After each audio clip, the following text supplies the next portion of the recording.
Okay, Assalamualaikum and good morning.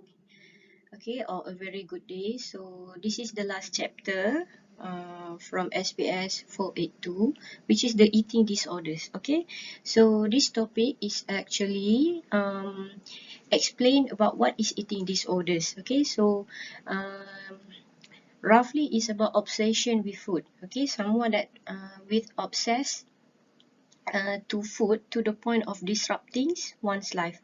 So if you may heard about bulimia nervosa, anorexia nervosa, so this that are one of the example of the eating disorders.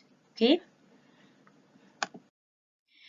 Alright, types of eating disorders. So we have three: anorexia, okay, bulimia, and compulsive overeating. Compulsive overeating ni macam dia makan gelojoh, makan yang sangat gelojoh, yang dalam kuantiti yang banyak dan sangat gelojoh. Alright. Okay, anorexia nervosa in terms of behavior characteristic, ciri-ciri tingkah laku dia, okay, desire for control, so dia control apa yang dia makan, and then of course dia akan restricted eating, okay, odd food rituals, so dia ada beberapa lah makanan yang dia buat, okay, ritual ni macam dia disembah. Okay, dia rasa makanan ni boleh menyebabkan dia kurus. Okay, intense fear of becoming fat. Of course, anorexia memang masalah dia takut gemuk. Alright, rigid exercise. Okay, terlalu banyak exercise, kurang makan. Alright, and then dressing in layers. Dia akan pakai baju yang banyak-banyak lapis so that nampak gemuk kan. So bila dia tengok cermin, gemuk. So dia tak nak makan. Alright. Okay, binging. Binging is lahap. Gelojoh, tahap yang dia makan banyak, lepas tu sebab dia tahan makan, so bila once dia rasa nak makan tu dia akan jadi gelojoh lah, binging. Okay, dia tak ada bahasa terjemahan yang betul untuk binging, tapi dia dalam keadaan makan yang gelojoh. Alright, in terms of physiological signs, dari segi fisiologi dia, rapid weight loss, okay, cessation of menstruation, dia ada masalah dengan period cycle dia. Okay, mungkin 2-3 bulan baru period, okay, setahun sekali. Ini masalah orang anorexia. Paleness, selalu pucat. Okay, complaints of feeling cold, sejuk lah sebab dia kurus. Okay, lemak tak cukup dalam badan. Dizziness, okay, pening, fainting, kadang-kadang pengsan. Zinc deficiency, of course dia kurang makan so dia tak cukup. Zinc adalah mineral. Mineral ni yang membantu untuk penghasilan sel darah merah. Okay, in terms of attitude shift, dari segi attitude pula, mood shift, dia selalu mood swing. Okay, perfectionist attitude, semua benda nak perfect. Insecurities, nampak orang lagi kurus pada dia, dia insecure. Okay, feelings of self-worth determined by what is or is not eaten. Okay, dia rasa diri dia tu, apa yang dia makan dengan apa yang dia tak makan, dia akan determine lah. Kalau makan benda ni, aku gemuk. Kalau makan benda ni, okay, kurus. Okay. Withdrawal from people, dia tak nak bercampur dengan orang. Alright.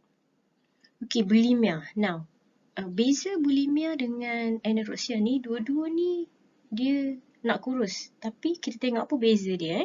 So, bulimia, behavioral characteristic, dia makan gelojoh, binging, and then dia akan purging. Purging means dia akan paksa, dia akan jolok, and then dia muntahkan. Okay, dia makan banyak, lepas tu dia akan muntahkan semula. Alright, secretive eating, makan sorok-sorok. Avoidance of food socials. Okay, dia tak nak pergi majlis keramaian yang kenduri, apa semua buffet, dia tak akan pergi. Okay, sebab dia nak makan sorok-sorok. Bathroom visit after meal, sebab apa? Sebab dia nak pergi buang apa yang dia makan. Okay, fasting, dia akan puasa, tahan perut. Laxative, dia ambil julap, okay, untuk bagi cerit-berit. Diet pill, vomiting, harsh exercise programs. Okay, itu beza bulimia dengan anorexia. Anorexia ni memang dia restrict, tak nak makan. Tapi bulimia dia makan banyak, cumanya dia akan muntahkan semula.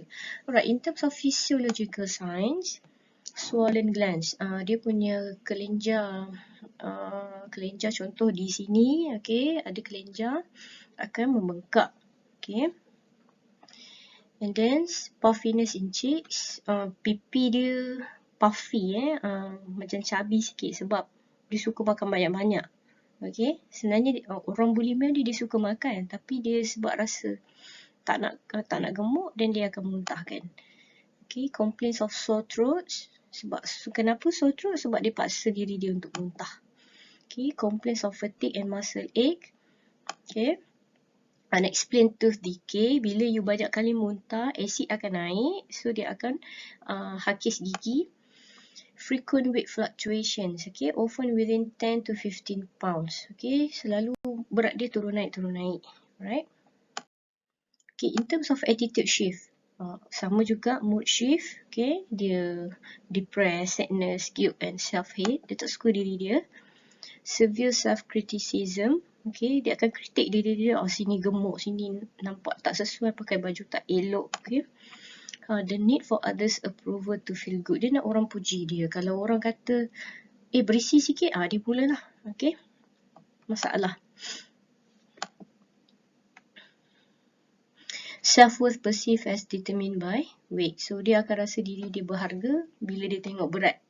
Kalau berat dia nak seperti apa yang dia mahukan, so dia akan appreciate diri dia. Tapi kalau dia nampak macam naik 1 kilo je, so dia akan start lah muntahkan semula, pergi excessive training program, okay. Right, compulsive overeating. So, kita tengok pula apa ciri-ciri behavior compulsive overeating, binge eating. Memang akan makan gelojoh. Okay, sebab orang ni dia obses dengan food. Okay, lepas tu dia dah makan banyak, going from diet to diet. Dah makan banyak, nak diet. Dan lepas tu diet entah ke mana, dan makan balik. Lepas tu nak diet semula. Okay, restriction of activities because of embarrassment of weight. Yang ni memang masalah berat badan dia naik lah. Okay, sebab dia terlalu addictive dengan food. Okay, so dia malu lah bila berat dia naik. Eating little in public while maintaining high weight. Depan orang dia makan sikit, tapi di belakang dia makan banyak. Sebab dia compulsive overeating, okay, lebih makan. Alright, in terms of physiological signs, weight-related hypertension or fatigue, okay, dia akan naik berat and then dia akan dapat hypertension, dia stress, okay, sebab berat naik, malu, and then weight gain, of course. Dia akan dapat weight gain lah sebab because of the overeating. Okay, in terms of attitude shift, feeling about self based on weight and control of eating, okay, dia rasa macam berat dah naik. Dia cuba nak control eating tapi tak berjaya. Macam tu lah, macam yang tadi tu, yang behavior shift, going from diet to diet. Okay, ni ada ni di kalangan kita ni. Okay, kawan-kawan saya pun ada. Fantasizing about being a better person when thin. So, dia akan rasa macam bila kurus, bagus. Bila gemuk, tak bagus. Okay. Feeling tormented by eating habits. Dia rasa macam dibuli lah dengan keadaan, dengan habit dia yang suka makan tu. Diri dia lah yang rasa. Okay. Weight as the focus of life. So, dia asyik ambil berat pasal berat je. Okay. Dia tak fikir yang lain dah. Itu yang nak jadi diet banyak kali tu. Okay.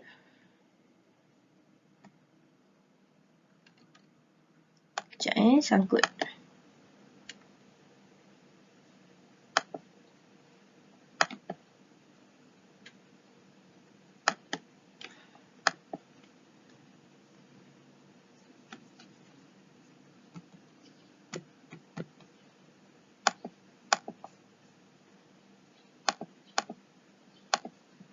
Ni kenapa pula?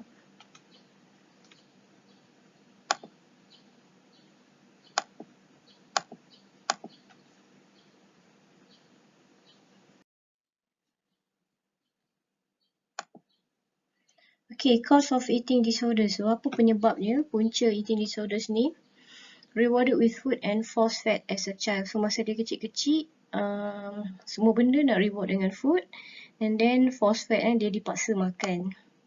Parental fears about fatness. Okay, mak pak tu yang takut tentang anak-anak dia gemuk. lack of parenthood knowledge. Okay, masalah ibu bapa lah, tak ada lack of knowledge, lack of food knowledge. Okay, learn behavior of using food as love, intimacy, relaxation, habit and coping. So dia rasa mendengar makanan ni dia suka, dia rasa relax bila dapat makan. Okay, coaches encouragement for weight loss. Orang suruh dia kurus, so dia kadang-kadang dia mengambil tindakan yang salah hingga menyebabkan eating disorders.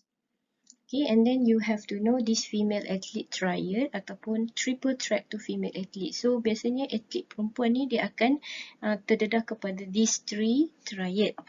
Okay, which is eating disorders, masalah makan, sama ada dia dapat anorexia, bulimia ataupun compulsive overeating. Okay, and then dia akan dapat cessation of menstruation, kita panggil amenorrhea, dia ada masalah dengan period dia.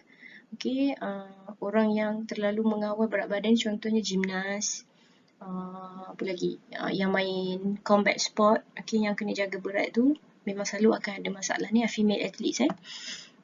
And then satu lagi, bone fractures, okay, osteoporosis. Because what? Because dia kurangkan makan, so dia tak cukup kalsium dan dia boleh terdedah kepada osteoporosis. So these 3 triad usually happens to female athletes.